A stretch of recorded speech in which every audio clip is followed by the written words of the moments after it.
K98 Talk is expanding its lineup for 2015. This means we are expanding our advertising base.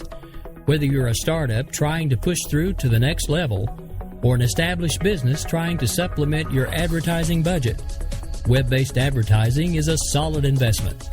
Thanks to Talk's newest partnership with TuneIn Radio and instant access to our sister station, K98 FM, we give you worldwide access at a reasonable cost. Interested parties should email us at sales@k98fm.com.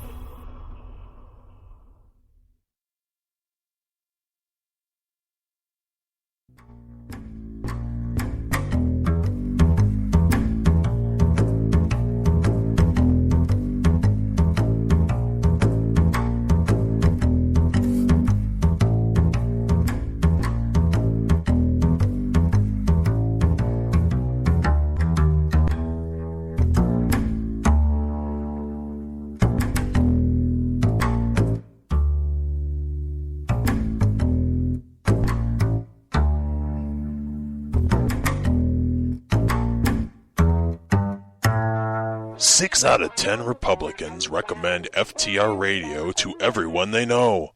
The other 4 are rhinos. FTR Radio, online at FTRradio.com. FTR Radio salutes some of the great Democrat presidents in the radio era.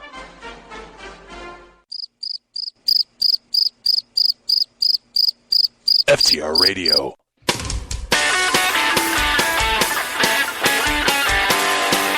You're listening to Liz and Taylor. Alright, so why can't I get another tattoo? Come on. Because you get another tattoo, then you start talking another gun. But not the movie star. The battling duo from the Right War on FTR Radio. Oh, come on. You're the one who said it. That was a joke, partially. Enlist in the Right War. Won't cost you nothing. Not as good as military service. But it's got to count for something, right?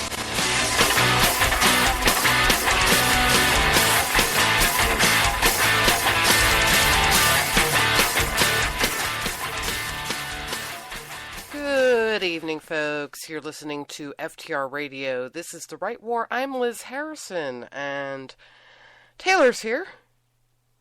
And you're alive. And I'm alive. Frightening as that may be. No, that's a good thing. What are you talking about? No, I mean frightening that the horrid virus that has been dogging me for how long has not managed to knock me down. You know, I have stopped offering to do the show solo because I know what your answer is all the time, which is no, I'll do it. No, I'll do it. No. See, people wonder why she chains me to the wall. This is why. We'll do that one now. of the reasons. We'll do that now. Yeah, people are very happy with my ability to put together promos.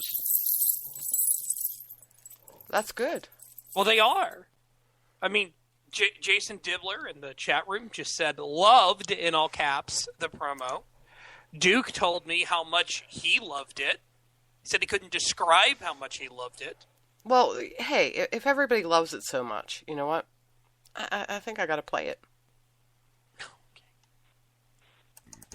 Hi, this is Taylor Millard, co-host of The Right War, heard here on FTR Radio. I'll give you one simple reason why you need to listen to Liz Harrison and me every Wednesday and Thursday night at 11 p.m. Eastern. You never know when I'm going to put my foot in my mouth. Liz, I've had similar situations with you in bed. Wait, what? What? That just came out way wrong. That's The Right War, every Wednesdays and Thursdays at 11 p.m. Eastern, here on FTR Radio. All right. And appropriate, you know, because the person who was actually here when you said that is here with us now. Hi, Jason. Is that what I think it is? Yes, it was. He went and mixed a promo for this show for FTR and VLR. So there are two versions of it. And yeah, it has the infamous thinking of Liz in bed. Oh my God. Taylor, there are just some things in life you're never going to live down. And that's You never know when I'm going to put my foot in my mouth. That's right. Yeah. You just don't. How you guys doing? How are things? Oh, we're great. Good. I want to kill my computer, but it's a day that ends in Y.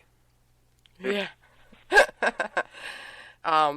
Yeah, some people keep telling me that you should get yourself a MacBook Pro. I think you were one of the people who said that.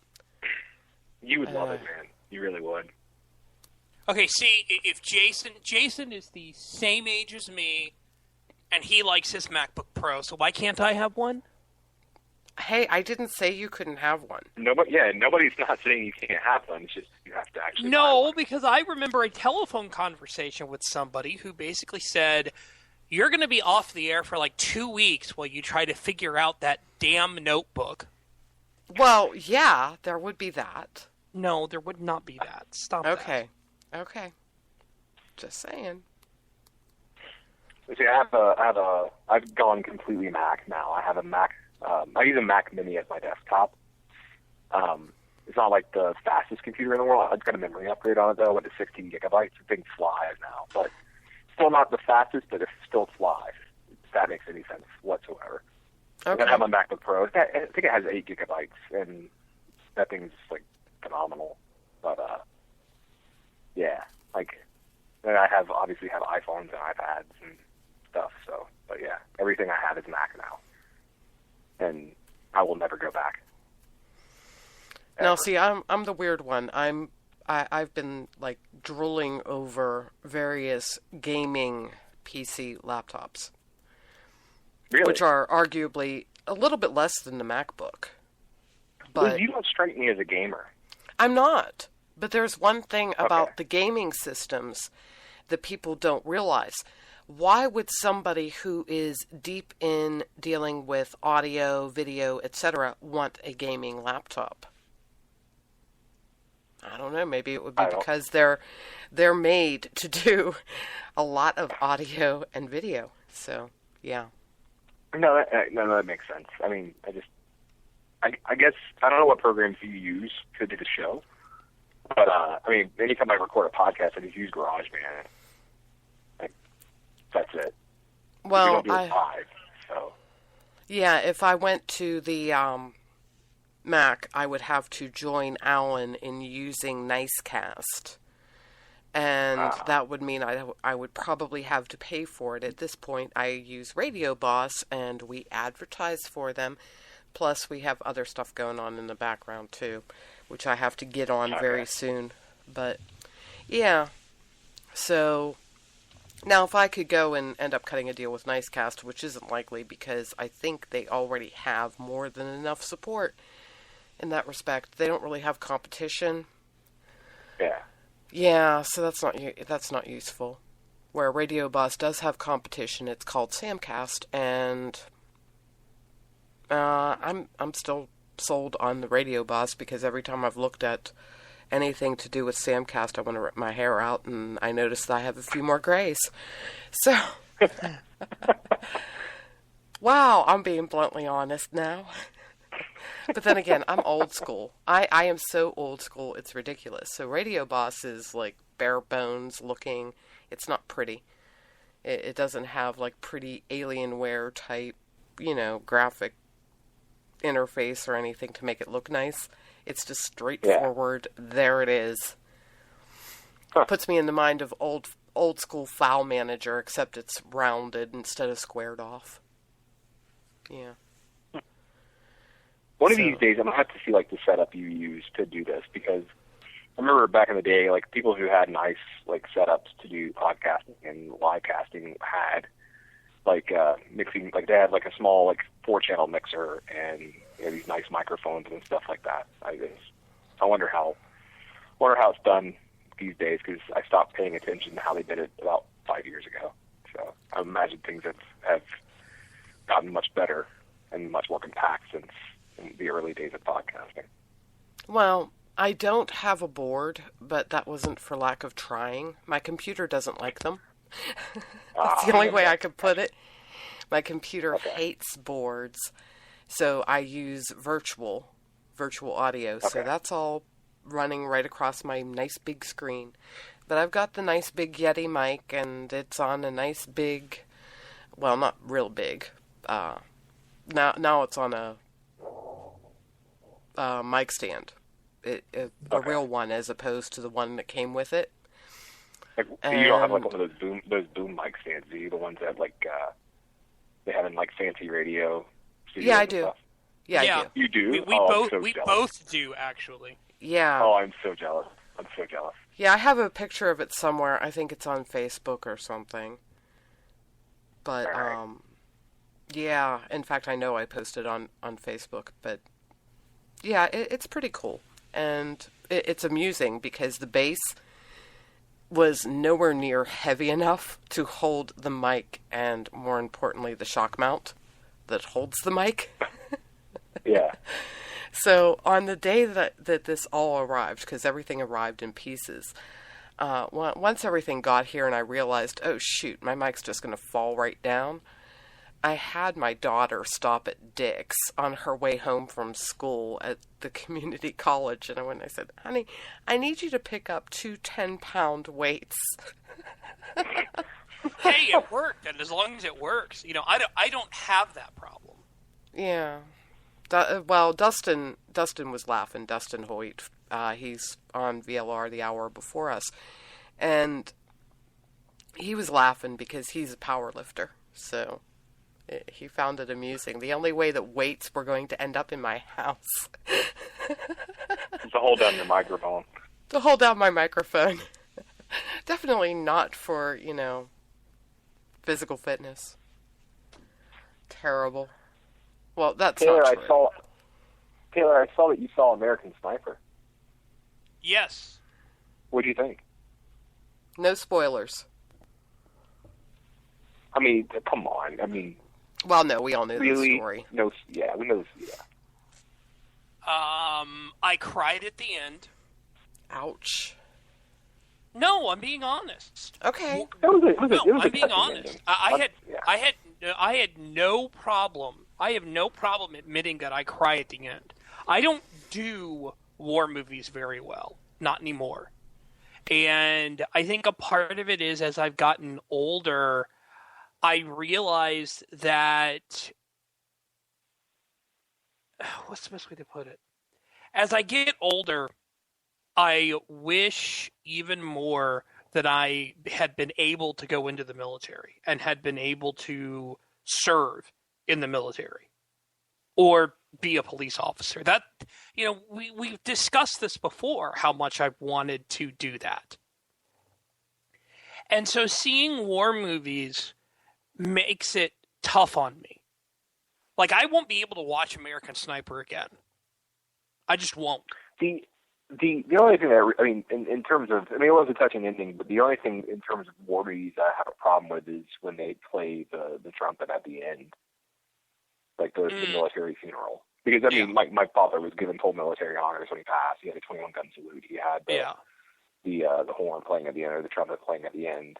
And so, like, anytime I hear that, it always gets me. Well, But, and I also, the last scenes. Did you see American Sniper, Jason? Yeah, I saw it. Okay. We literally had this conversation last week. Oh, okay. See, I couldn't remember if you'd seen it. I've slept since then. Okay, or haven't slept since then. All right, fair enough. But the final, like, the credits and all that stuff. Yeah. I watched that live, not in person, but I watched it live, and so I remember watching it live, and then just seeing it again just kind of brought up all the emotions and all that stuff because it's really too bad. Yeah, we had a soldier who, I think it was 2009, who was from the area I used to live in this area. I lived there for like 10 or 15 years, and he was killed in Afghanistan, and did a big funeral procession from the airport or maybe it was a military base. I don't remember which. It was an airport at either a military base or Hartsfield. I don't remember which one. But and they had a procession all the way down through his hometown to the funeral home where they were going to have the service, and or the church where they were going to have the service, and the crowds that showed up. I actually think I have a video up, a video of it up on YouTube. But it was surreal. It was just like the outpouring of support. Nothing on the scale of Chris Kyle, but still impressive nonetheless. I mean, anytime you see something like that, whether you agree with the war or not, I mean, Yeah. It was very touching. Yeah. Did you Yeah. watch The Imitation like I suggested last week? Did I watch the what? The Imitation Game. No, I have no. I had I only had time to watch either American Sniper or The Imitation Game, and I really wanted to see American Sniper. I want to see The Imitation Game too. Maybe I'll do that. You really need to see The Imitation Game. Saturday. You really need to see that. I want to. I heard it's fantastic. It is. It is. Yeah, you and I are talking movies while Liz is being quiet because we all know that Liz doesn't leave her house. Oh, bull. No, I just don't go to movie theaters anymore because the last 3 times that I went, I swear, it's like somebody must take out a billboard that I don't see and say, hey, assholes that like to be loud, obnoxious, and ignorant in movie theaters, go to this theater now because Liz is going there. I actually told someone, shh, at the movie theater. Did you really? I'm scared. Yeah. I actually told someone, and it was an old dude too, and I told them to be quiet. We were at a theater. We saw American Sniper in a theater that, like, you can actually drink inside the theater. Like, you don't get many of those. At least around here, you don't. Or at least around Atlanta, you don't. But I was actually surprised there weren't more drunken idiots in the theater. But yeah.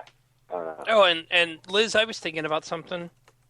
Can we take 30 seconds to make sure I'm covered? Yes, sir. Please? Really? Please? Of course. Here's the kid. This is the Pint-Sized Pundit, and I'm here to tell you that anything Taylor says on the right war is his opinion and his opinion only. He does not speak for his employees, his employers, employer, or anyone else. He especially does not speak for my mom unless she says so. Okay. I love it how Prairie Dog's like, I'm guessing you wouldn't like it. No, I like war movies. That's the thing. I just can't see them as much as I used to be able to. We had this conversation in the office. Go ahead. I'm sorry. Go ahead. No, I apologize. No. Prairie Dog in the chat room was like, I'm guessing Fury, yeah. Yeah, he mentioned Fury, and he was like, I'm guessing you wouldn't like it very, very graphic. And it's like, no. I like war movies. I just can't see them. I understand. I like Fury. There were parts of Saving Private Ryan that got me. I really can't watch the end of the movie when the U.S. soldiers are getting massacred, and then it's just, I don't know, for some reason there are parts of it that kind of just really got me. And then there was another. We had this conversation in the office today about Full Metal Jacket and Apocalypse Now, and both of them are classic war movies. Although Full Metal Jacket is really good until they actually get to Vietnam, and then I stopped caring. Because you only want to watch R. Lee Ermey, right? Yeah, Emery. Yeah. Am I all alone on this island? That it's the only part of the movie anybody cares about. Well, I mean, isn't Adam Baldwin in Full Metal Jacket? He is. Okay. But I really don't care about any part after that. I mean, after R. Lee Ermey's gone, and I just don't care about it after that. Maybe that makes me a horrible person. I don't know, but just saying. I don't think so. Just being stupid. Okay. Yeah, I'm No, I'm totally just saying, lost. I'm just saying, like, everybody likes that movie. It's like a classic war movie, right? Yeah. I've never seen Everybody always talks about it. You've never seen it? it. Never Wait. seen it. Wait, which movie now? Really? Which Full movie Metal now? Jacket. Oh, yeah. Yeah, no. Like, that's what I'm saying. Like the first part of the movie is like all these soldiers going through boot camp, and And the drill sergeant ends up, yeah, our Lee Ermey's character ends up just like going after them, demeaning them, and what was it, Private Pile? Was it Private Pile? Yes. Yeah, and he's the one who eventually kills Arlie Ermey's character, and that's the point at the movie where I'm like, okay, I don't really care about this anymore, because all the classic lines of the movie are over at that point. At least most of them are. Yeah, Matthew Modine was in that, and the guy who who played Private Powell ended up in the Law and Order thing. Right. Yeah, he did. I just, like I said, and wasn't he also in the first Men in Black as well? I don't know. I think he was. Vincent D'Onofrio? Yeah. It's worth a Google. He was in that freaky movie with, was it J-Lo? I can't remember. Yeah, he was. Yeah, he played. He played Edgar in. Yeah, right. Yeah, I forgot that part. Yeah. He has a thing for playing creepy characters. He's a good actor. Oh yeah, but it's still usually he's creepy. A good actor. Creepy factor involved all the time. Mm-hmm. Yeah, and you mean by the way, Cell? folks, Were you thinking of the Cell? Yeah, the Cell. Yeah, the one with all the freaky dream worlds. I don't remember that one. I feel like I saw it, but I must not have liked it. He was a serial killer. I had an ex that really liked that film. That explains a lot. Sorry. In case anybody's getting really annoyed with this conversation, it could be worse. We could be talking about the fact that Obama wants to roll back the sequester. Well, not in only the that, 2016 budget. But also increase it 7%. Well, it's more than 7% once you account for the. That didn't include all the tax credits and everything else that he wants. The community college initiative and all that stuff. I haven't done the math on it, but it's probably much higher than 7%. Of course, he plans to pay for it through so many tax cuts, which are never going to happen. The spending isn't going to happen either. Sequester, I'm worried about, because Republicans have really kind of blown their messaging on the sequester. They blew it a couple of years ago when they started preaching the same doom and gloom, especially when it comes to military spending cuts, which aren't really, and none of these, and one thing people have to keep in mind, one of the great myths about sequestration is that it cuts spending. It really doesn't cut spending. It cuts the rate of spending increases. It's not really a spending cut, it's just projected spending growth. Even military spending, over the course of over the long term, it does rise. It does briefly go down, but it eventually starts to rise again. And at the end of the 10-year budget window, it's back well above its peak, and it's not really missing much of a beat. And not to mention the fact that we spend $600 billion a year, $700 billion a year on defense and more spending anyway. Like, even once you account for the sequester, I don't know. It's the whole thing's kind of.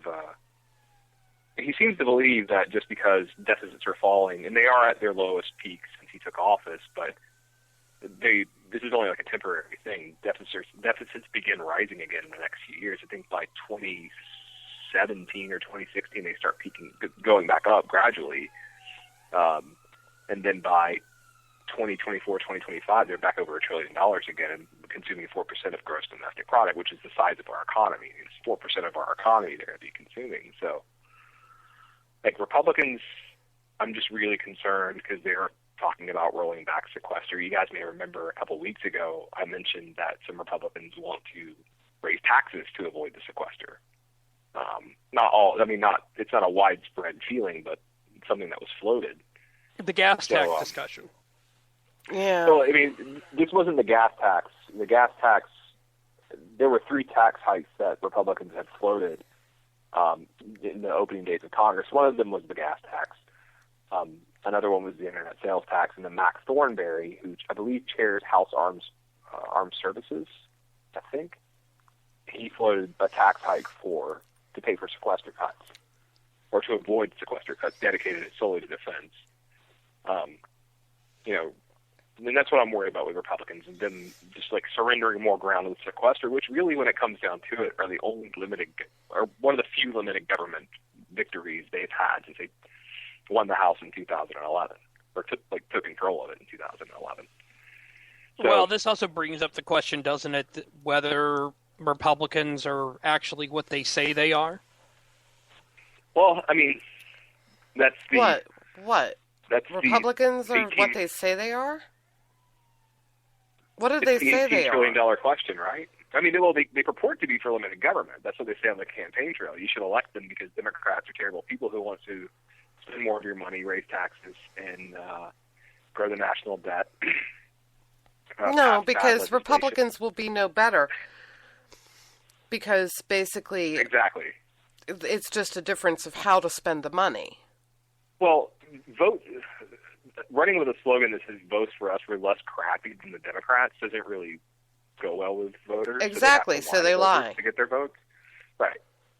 I mean, and don't get me wrong, there are Republicans, obviously, and we've talked about these guys before, who are very good on our issues, very good on spending, very good on civil liberties. Rand Paul, Justin Amash, Thomas Massie. The list is much, much longer. There are probably 40 guys between the Senate and the House who are phenomenal on the issues that concern all of us, but it's the other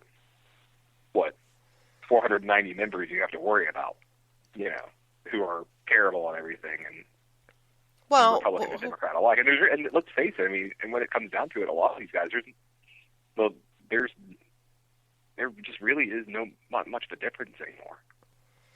Well, the problem is that, when it comes to defense spending, we have stupidity.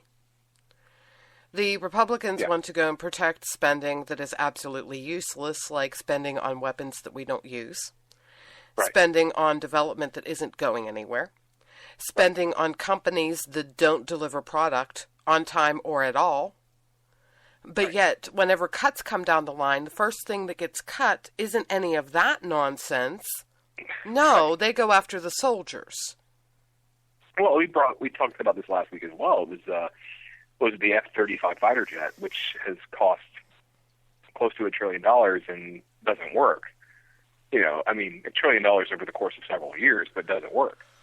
There's a tremendous amount of waste in the Department of Defense. Some people say you could just, some Republicans who are more hawkish say that, we could just target the waste of the defense budget rather than just, doing just a across the board spending cut. Okay, that's cool. Do it then. But they never do it. Because the reason is because their defense contractor cronies don't want to lose any money. Exactly. People don't seem to realize that a lot of this stuff, defense is not the special part of the budget that's completely off limits to spending cuts. There are plenty of contracts in the defense budget that are, they play up this fear mongering rhetoric about the terrorists because they don't want to see their dollars cut. It is widespread. It's not everybody does that. There are certainly programs and spending that have to be justified. We have to defend this nation. I'm not going to argue that point. But there is more than enough waste in the defense budget that should be cut, needs to be cut, and every time Republicans talk about the sequester and defense spending, I just roll my eyes. Yeah, and everyone who's listening should. That was one of my problems with Romney, was he wanted to increase defense spending. And it's like, no, how about you just go take a look at military surplus and see all the crap that's on. There's a freaking Corvette that's for sale on military surplus. A Corvette. Right.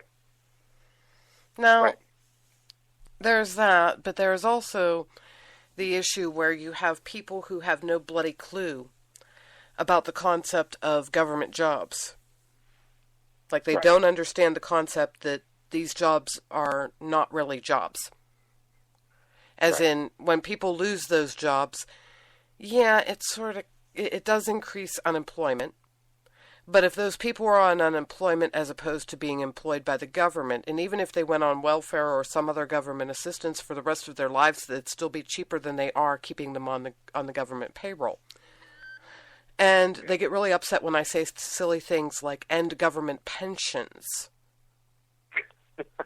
Well, I mean, and they're like, but what are they going to retire on? And I'm like, try a 401k. Yeah. An IRA. Well, the pension. Gold. Well, the pension system has been I mean, it's not something I'm well versed in, but I remember writing a lot about the pension system because I think the Ryan Murray budget did something to pensions that didn't really help with their viability in the long run. Although I think it made them pay more, but it's still the pension system was not very viable. But all public pension systems have like substantial problems, and I think the federal pension system is one that they've been worrying about for a very long time. But I mean, and a lot of that has to do with public sector unions, which are just they're leeches on the system anyway. Yeah, well, that's part of the reason why we sort of kind of like that guy from Wisconsin, isn't it? I mean, he seems to be emerging as the dark horse, doesn't he? Yeah. And in all honesty, But they're already going after him on immigration. Well, what are they saying? You know what? No matter what, they're going to go after him on immigration. And I'm sorry, but somebody needs to wake up and smack the people around who are conservative, the grassroots folks, and make them realize that the Republicans are actually for immigration. Just saying. Is he supportive of immigration?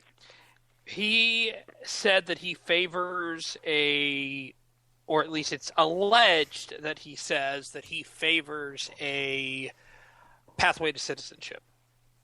So the only Republican candidate that I know of off the top of my head who doesn't support immigration reform is Ted Cruz. Well, the only potential Republican candidate is Ted Cruz. Every other Republican candidate they talk about has floated at one point over the past few years, has talked about immigration reform and it being an imperative thing. Like they want to do that. Jeb Bush is obviously the most vocal. Rubio voted for it. Well, wait a minute. Are we talking? No, we've got to watch our government speak here, because the Affordable Care Act is actually a giveaway to the insurance companies. We know this now. Right. So that's actually not anything to do with universal health care or anything else. It has nothing to do with health care. It has to do with insurance.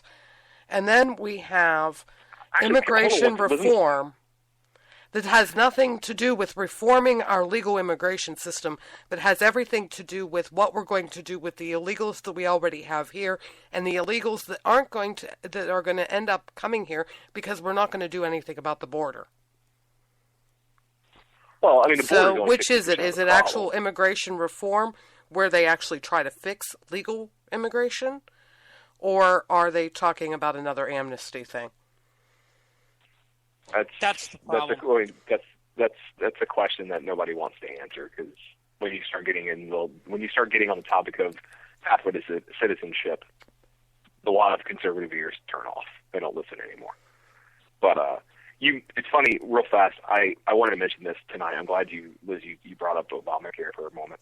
Did you guys see, there was an article today in the Huffington Post, and it was about Ben Nelson. You guys remember Ben Nelson? No. He was a senator from Nebraska, the Cornhusker kickback? Yes. Yeah. Okay. So the Huffington Post, I believe it was the Huffington Post, ran a story saying that the former Nebraska senator just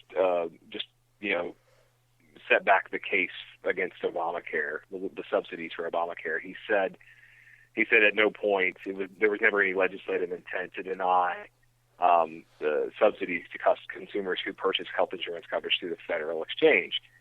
And interestingly, like a paragraph or two down, it mentioned that, oh, by the way, Ben Nelson is now the CEO for like a special interest group of nothing but health insurance companies. Like, were you guys, like, was that placed there ironically to connect that? Like, I mean, because, Like, isn't it kind of obvious what he's doing? Like, of course he's going to defend the law. First of all, he not only voted for it when he was in the Senate, he has a vested interest in ensuring that his special interest group, like all the health insurance companies or the lobbyists they employ, continue to have, continue to make money off this. Of course he's going to shill for it. Like, there's a complete lack of self-awareness of, like, the reporter who wrote that article should not ever write anything ever again. Well, what I find funny is that... No, they make it easy. So stupid. When I read it, I was just like, you've got to be kidding me. No, that makes it easy for someone like me to go and, put something on Radix Daily or Town Hall, just totally snarking I on just them. wrote your story for you. You're welcome. Yeah, exactly. Right there. Thank you. My editors thank you. I don't know which one it will be, but yeah. Give it a Google. It's worth a Google. It's out there, and it was hilarious. Well, what I find funny is that this is nothing new, because one of the things that Tim Carney in the Washington Examiner pointed out in 2013 was that Ben Nelson was doing this. Right. Was that he was now a senior advisor. I think it said CEO today. I want to say it said CEO. Maybe I'm wrong. Let's see. I'm looking at this. Let's see. You said the title was "A Former Senator Just Dealt a Serious Blow to the Legal Case Against Obamacare." Yeah, that was it. Yeah, it was written by Jonathan Cohn of the Huffington Post. Mm-hmm. Let's see. I'm looking. Interesting story back at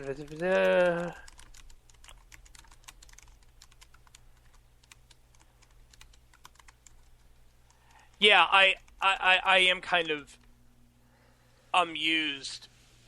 Let's see. I'm trying to see where it says it. But yeah, I'm looking at this article right now. Let me post it in the chat room too, so the chat can look at it. Oh, good God! I mean, but they mean anyway. well. They mean well. Who? The chat room or all of the above? Okay. I'm just in one of my giving moods. Don't mind me. I ended up writing on Michelle Obama twice today. Oh, so it's called "Please Shoot Me." I mean, it's one of those things where it's like the story couldn't have written itself any better than it did. I mean, I realize it's completely anti-King versus Burwell, Helbig versus Burwell, but it's like you literally just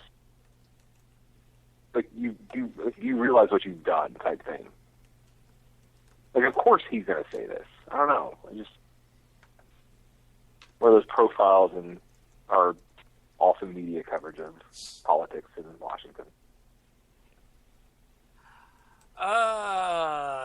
Let me see if I can find who are the main people who were. I mean, the thing that I find interesting. Oh yeah, here we go. It should not be surprising.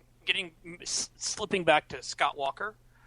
It should not be surprising who are the main people who are going about. Oh my gosh, Scott Walker is for immigration or whatever it is. It should not be surprising who the lead people are. It's Breitbart. Breitbart is the lead people on this, and they've been the ones who have been very... And it's really, really sad what they've become. Please don't get me started. If you start this, I'll start channeling Dana, and it just won't end well. Okay. Oh my God. By the way, let's not go down this road then. All right. So then let me ask a different question. Tonight on MSNBC, which still exists,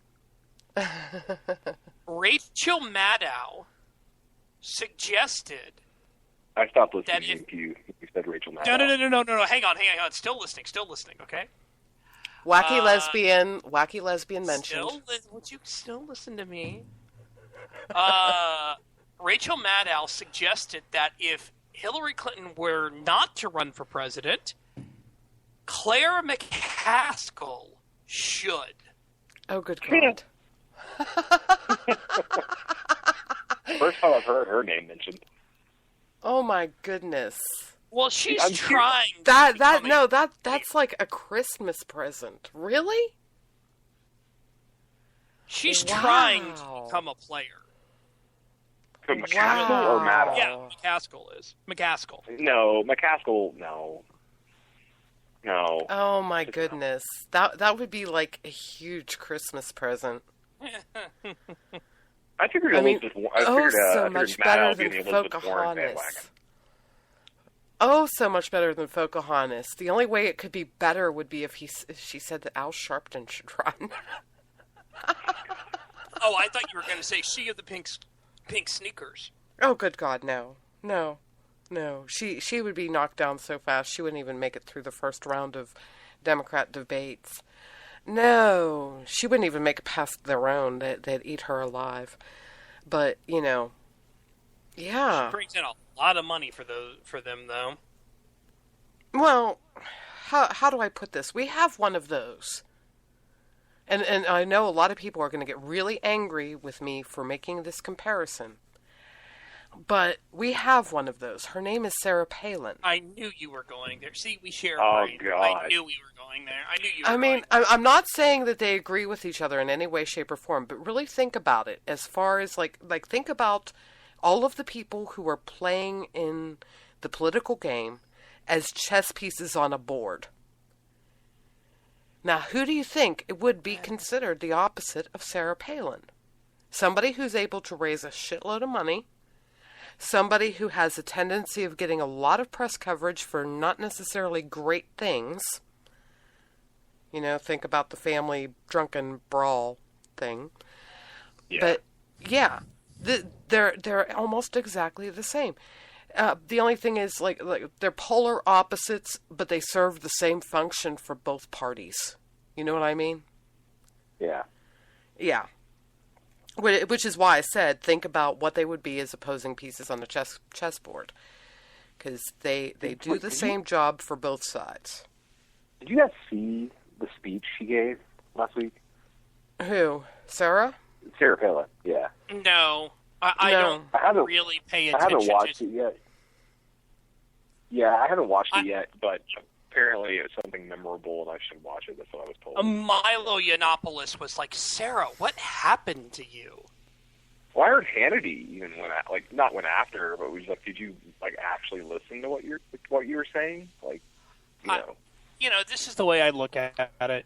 When I saw her last Friday in front of a sign that basically said, F you, Michael Moore, and the U was scribbled out, I was like, you are no longer a serious. Stick to just being a pundit and a rah-rah type person. Wait, that was the point at which you were like, you're not. That was your. No. I've always been there. Well, wait, okay. No. There was once upon a time when Sarah Palin used to be a kingmaker. That's not the case anymore. No, you're right. That's not the case anymore, which is why I made the comparison with Wendy Davis. Because, Yeah. No, I don't know. That whole thing was really weird.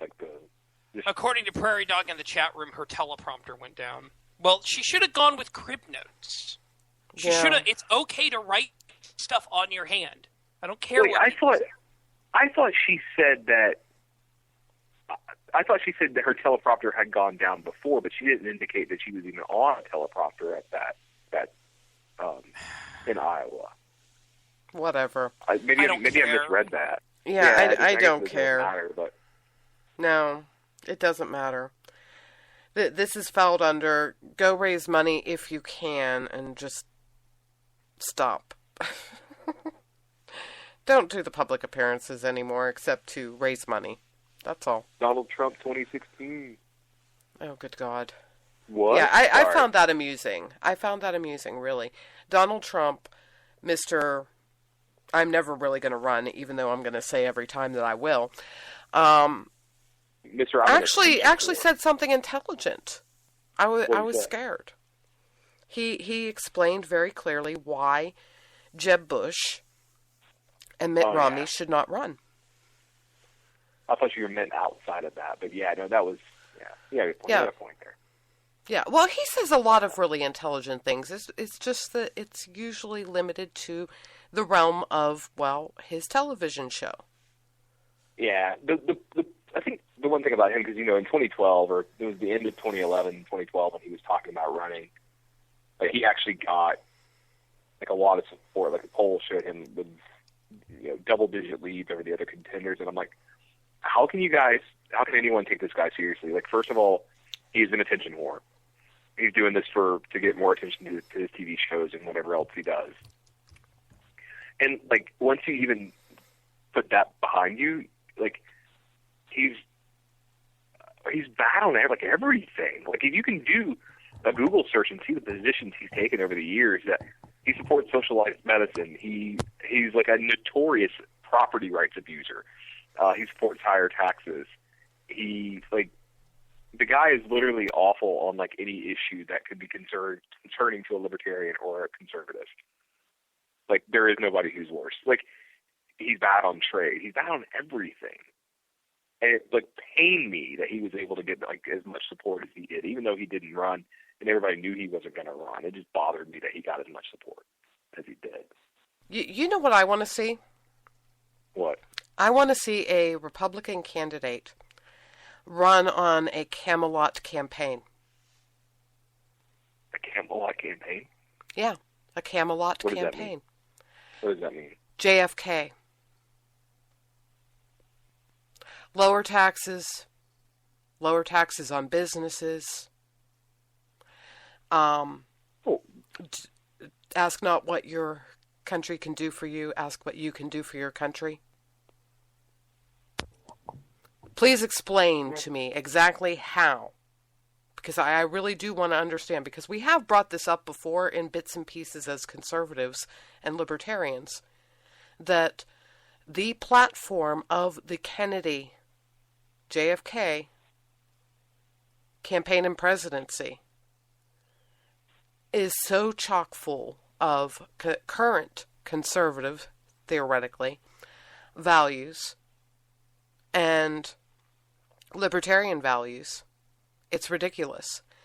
So please explain, how does a Democrat, I don't care who it is, run against that?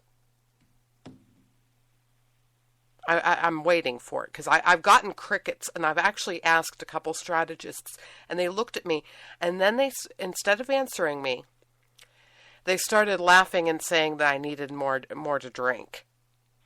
Basically, they were saying, oh, you can't do that. Why not? He was saying what we want. Just run a Camelot campaign. How do Democrats battle that? Well, I mean, because Democrats have been able to they've taken they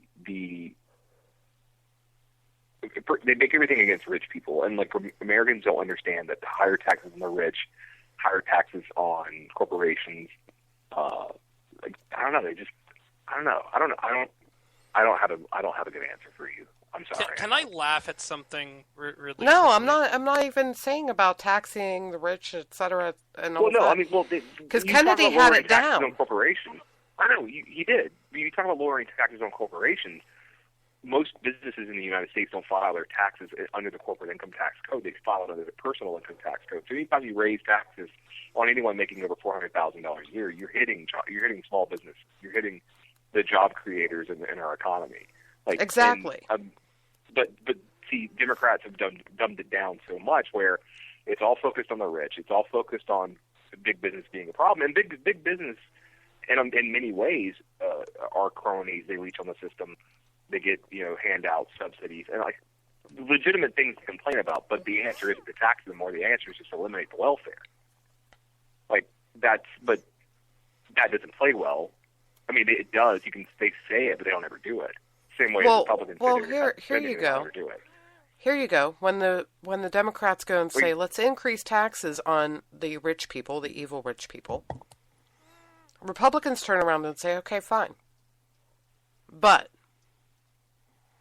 we want to put a rider on this. And this would be very difficult for Democrats to fight against, by the way.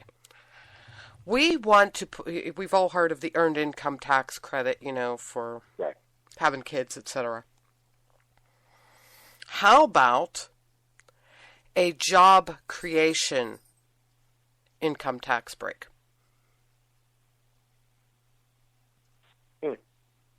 In other words, you create a job, you get a write-off.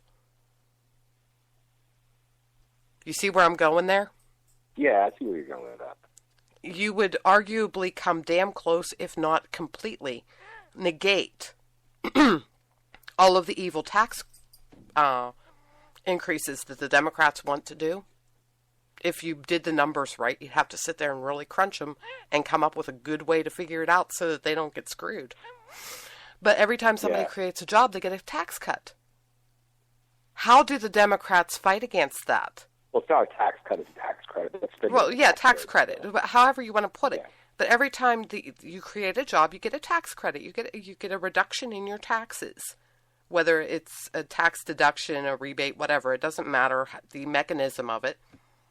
The bottom line is you have fewer dollars going into the coffers in the government, and you're creating jobs. Yeah. How do the Democrats go against that? Because that's something that people, Joe Blow on the street, can understand.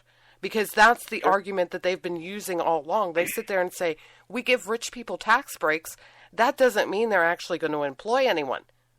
Well, screw the damn Democrats. Just sit there and say, fine, tax the rich people all you want, but when you say you want tax increases, we're going to say, okay, fine. You create jobs, you get a tax break, one way or another. Yeah. See, this is where it's like fouled under, are we really this stupid? We don't really want to do this. Right. Where is Ted Cruz there? Oh, boy. I don't know. See, I like the argument. I don't know that I would ever push it on the concern that some Democrat would call me on it. Like, that would be it would probably backfire. But how would it backfire? I mean, say they actually say, okay, you know what, we're going to do it like that. We'll raise taxes to some obscene percentage of income, and they'll basically create a new and create basically what it turns into a welfare program. I mean, that's what it is. I mean, it's not. I mean, I get what you're saying, but it would create a welfare program for businesses. It's that kind of concerns me, and I think Democrats not really having an understanding of economics for the most part, at least many of them. Oh, that's where you take advantage of the fact. They don't have an understanding of economics. We arguably do. They just understand how to sell stuff to the public. They want to keep on grabbing more money. So instead of going and doing that, you come up with a populist thing, and keep in mind that we have control of Congress. Yeah. They're not going to be able to get their tax increases through without getting through what we said, and they can't really fight against it because that's giving help to the little guy who theoretically the Republicans hate. Right. So how do you battle that? That's what I'm saying. I'm saying instead of sitting there and letting ourselves be cast as the bad guys, counter it with actual math. And I know Michelle Ray would be wanting to smack me in the head at this point. Probably. But the reality is... I wouldn't smack you in the head, but I share the sentiment Michelle would have. Well, I'm looking at it the same way that I look at... I'm Switzerland. No. I'm Switzerland. Bear with me here. Bear with me here.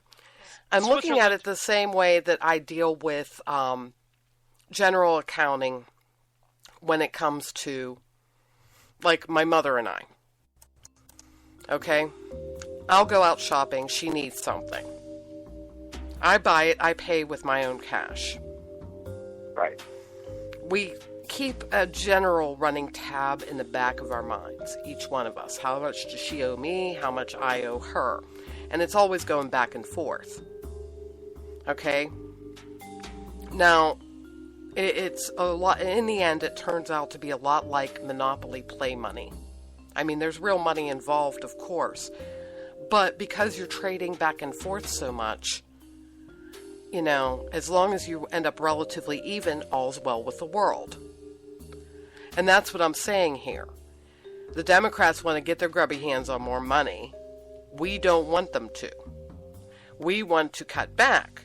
We can't go and win that battle because then we seem like we're evil and don't care about the little guy, because that's the reason why the Democrats want more money, to help the little guy. Yeah. So instead of dying on the hill of trying to keep them from getting the money in the first place, let them have it, but not really. Make it so that they have to give it back to the people who will actually make good use of it, as opposed to sticking it in programs that do not a damn bit of good and create jobs. Yeah. So that was my logic there. I'm sitting here thinking, wait a minute here. No. Because we keep on being cast as the bad guy. We need to switch it on them and figure out a way to... And we have the people to crunch the numbers. No, I know. I think I get the logic behind it, and I'm not saying I reject it completely out of hand. I just worry that if somebody would actually call me on it, would be creating a new entitlement program. But no, it's not a new entitlement program. It's just giving back money that should have never been taken in the first place, and just using a shell game for political purposes to keep the government from having the money. Part of me wants to, but part of me also wants to see things just kind of get burned down. And I know. This is a part of me that, because if you look at the CBO report that came out earlier this week... out of time! This always happens. One day I'm going to petition for a 2-hour show. I know it won't happen. I know. Anyway, have a great weekend, folks. We will be back next week. Good night. John freaking Klingberg. That's all I got to say. John freaking Klingberg.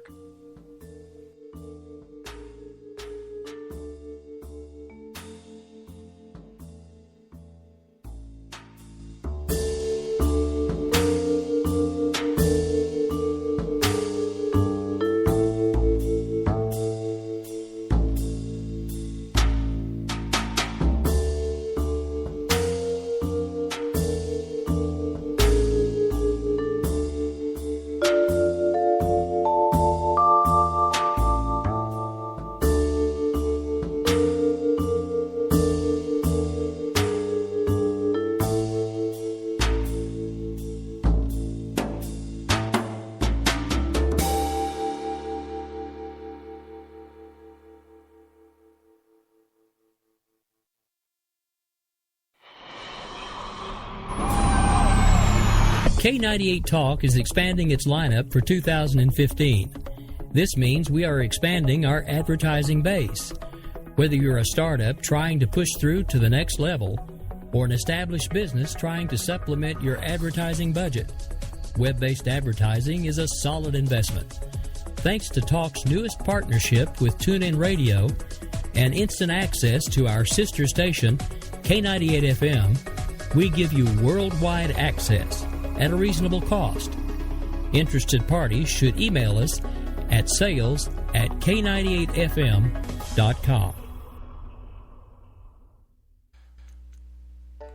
Listen to a story about a man named Jeb, a poor millionaire who could keep his family fed. But then one day he was talking to his pops. His pops spouted off, Jeb should try for the tops. Top office, that is. Presidente of the United States of America. The next thing you know, old Jeb makes a run. The whole time his brother says, this'll be fun. So now for 2016, that's how Jeb became the GOP's hillbilly. Now come on and vote for Jeb now. Y'all hear? Ta-hoo!